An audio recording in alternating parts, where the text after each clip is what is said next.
नमो नमः। सुगम संस्कृत क्लासेज में आप सभी का स्वागत है।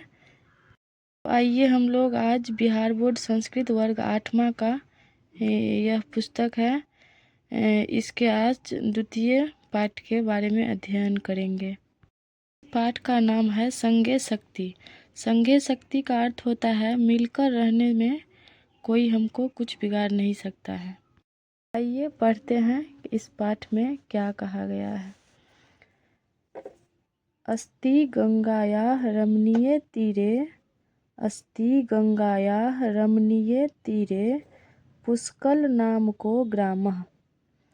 यानी ये कह रहे हैं कि गंगा नदी के तीरे मतलब गंगा नदी के तट पर पुष्कल नाम का एक गांव है। क्या है? गंगा नदी के तट पर, सुंदर तट पर पुष्कल नाम का एक गांव है। एक गांव है जिसका नाम है पुष्कल। तत्र बहुधन संपन्नः हरिहरो नाम कृषकः। वहाँ बहुत धनी किसान, हरिहर नाम है उसका, एक किसान रहता है। कृषि कर्मणा तेन प्रभुता संपत्तिरर्जिता। कृषि कार्य से ही वह बहुत धनी हो गया है। कृषि कार्य से अपना बहुत ज़्यादा धन वो अर्जित कर लिया है। ग्रामे तत्परिसरे च तेन महती प्रतिष्ठा संप्राप्ता। गांव में और आसपास में उसकी, तेन मतलब उसकी, बहुत बड़ी प्रतिष्ठा हो गई है। तस्य चत्वारः पुत्राः अभवन्। उसके 4 पुत्र हैं। उसके कितने पुत्र हैं? 4 पुत्र हैं। चत्वारः पुत्राः अभवन्। पितुः कार्ये सहायतां न कुर्वन्। पिता के कार्य में सहायता वे नहीं करते हैं। चारों के चारों पुत्र जो हैं पिता के कार्य में सहायता नहीं करते हैं। पिता कौन सा कार्य कर रहे हैं? कृषि का, किसान है। प्रत्युत परस्परं नित्यं कलहायन्ते। परंतु वो पिता के कृषि कार्य में सहायता तो नहीं कर रहे हैं, बल्कि परस्परं नित्यं कलहायन्ते, परस्पर आपस में हमेशा कलह करते रहते हैं, झगड़ते रहते हैं। एकः कथयति, एक बोलता है, प्रथम जो पुत्र है वो बोलता है, त्वमेव पिता अधिकं मन्यते। तुमको ही पिताजी अधिक मानते हैं। त्वमेव तस्य विपुलां संपत्ति प्राप्यसि। तुम ही को वे अपनी सारे संपत्ति देंगे। तुम ही उसके संपत्ति को प्राप्त करोगे, तुम ही को देंगे, तुम ही को वे ज़्यादा मानते हैं। अपरः वदति, उसके बाद वाला बोलते हैं। दूसरा जो है वो कहता है, त्वम अतीव अलसः, तुम बहुत आलसी हो। कदापि किमपि हितकरम उपयोगी कार्यम न करोसि। कदापि मतलब कभी नहीं, कभी नहीं तुम अच्छा और हितकर कार्य, उपयोगी कार्य मतलब अच्छा और उपयोगी कार्य नहीं करते हो। तृतीयः तथैव विद्याध्ययनस्य निंदां करोति। तृतीय पुत्र जो है वो भी विद्या अध्ययन का निंदा करते हैं। चतुर्थः विद्या अध्ययनाय पितुः धन याचनां करोति। चौथा जो पुत्र है वो विद्या अध्ययन के लिए पिता से जो धन मांगते हैं, रुपया पैसा, तदांग तृतीयं पितरं वारयति। तो तीसरा पुत्र क्या करते हैं? उसको रोक देते हैं कि इसको पैसा नहीं दीजिए, ये विद्या अध्ययन नहीं करेगा।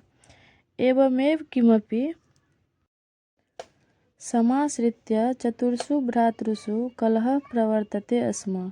चारों भाई आपस में हमेशा कलह करते रहते हैं। अनेन बुद्धिमान पिता सततं चिंतितस्थिति। इसी कारण से बुद्धिमान पिता जो है वो हमेशा चिंतित रहते हैं। वृद्धः पिता स्वपुत्रान् कृषिकर्मणः संचालनाय भूयो भूयः प्रेरयति, किंतु सर्वेपि अलसाः न शृण्वन्ति। वृद्ध पिता, बूढ़ा पिता अपने पुत्र को कृषि कार्य करने के लिए, संचालन करने के लिए बार बार कहता, लेकिन सर्वेपि अलसः, सभी पुत्र क्या थे? आलसी थे। कोई नहीं अपने पिताजी के बात को मानते थे, कोई नहीं सुनता था, कोई कृषि कार्य करने के लिए तैयार नहीं होता था। एकदा स वार्धक्य जनितेन रोगेन ग्रस्तः शय्यासीनो जातः। एक दिन क्या हुए, वो बूढ़े आदमी बीमार पड़ गए। बुढ़ापा के कारण वह बीमार पड़ गए और रोग से ग्रसित हो गए। वह अपने बिस्तर पर पड़े कुछ सोचने लगे। सह कलहायमानेषु पुत्रेषु संगबद्धताया महत्वस्य बोधनाय उपायं चिंतयत। वो क्या किए, बिस्तर पर पड़े पड़े इस झगड़ते पुत्रों को देखकर सोचने लगे कि इसको एक साथ कैसे रखा जाए, एक साथ रहने के लिए कैसे प्रेरित किया जाए, यह उपाय सोचने लगे। सर्वानपि पुत्रा नाहूय एकस्मै सुबद्धं दंडचतुष्टयं दत्वा प्राह।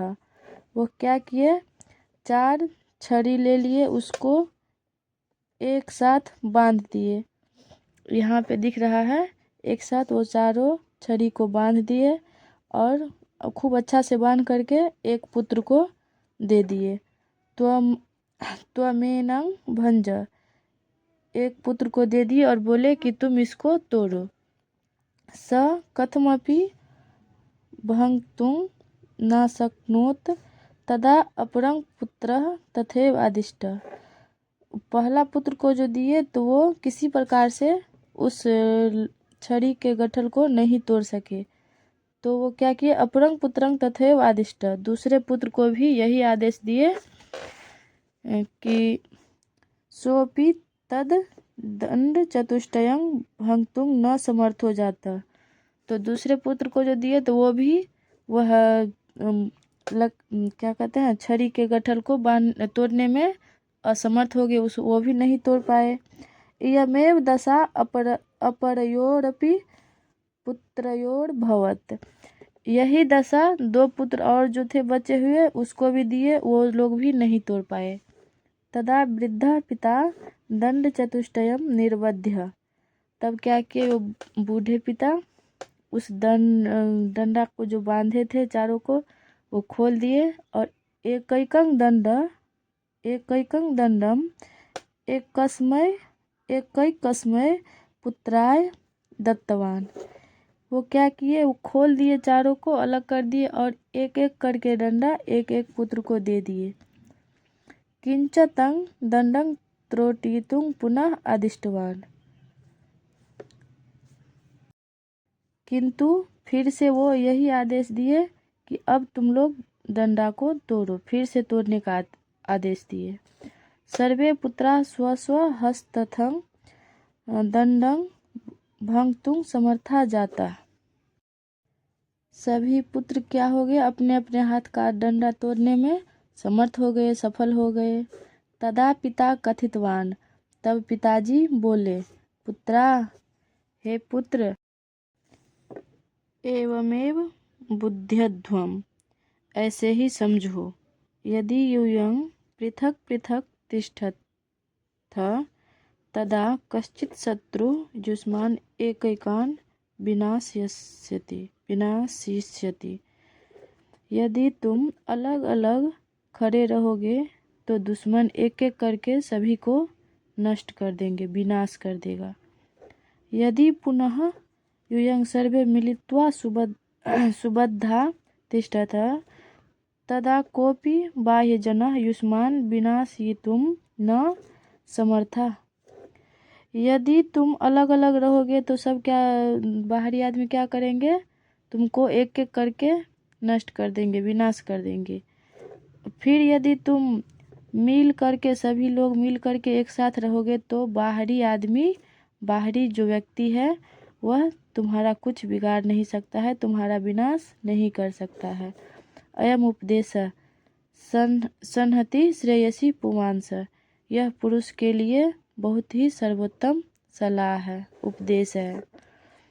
तस्मात् दिवसात् प्रभृति सर्वेपि चत्वारः पुत्राः स्वस्वदुष्टविचारान् त्यक्त्वा परस्परं मेलनेन गृहे वर्तन्त। पितुश्च सेवया तम आरोग्यं कृतवन्तः। तब सभी पुत्र आपस में मिलजुल कर आए और अपने बुरे विचार को त्याग करके अपने घर चले आए। उसके बाद अपने उस बीमार पिता को सब मिल कर के सेवा किए और पिताजी को ठीक कर दिए। तो इस प्रकार से इस कहानी का भावार्थ है सभी को मिलजुल कर रहना चाहिए। बस यही सब दिया हुआ है कि आपस में मिलजुल कर रहेंगे तो हम कोई भी काम बड़े से बड़े काम हो कर सकते हैं, लेकिन अलग होकर रहेंगे तो कुछ नहीं कर पाएंगे और बाहरी व्यक्ति से भी हमें भय रहेगा। चलिए, तो ये द्वितीय पाठ का जो कहानी का भावार्थ था समझा दिए हैं। आशा है कि आप लोग अच्छे से समझ गए होंगे। तब तक के लिए अब धन्यवाद। अगले वीडियो में लेकर आएंगे इसका क्वेश्चन आंसर। जयतु संस्कृतम जयतु भारतम।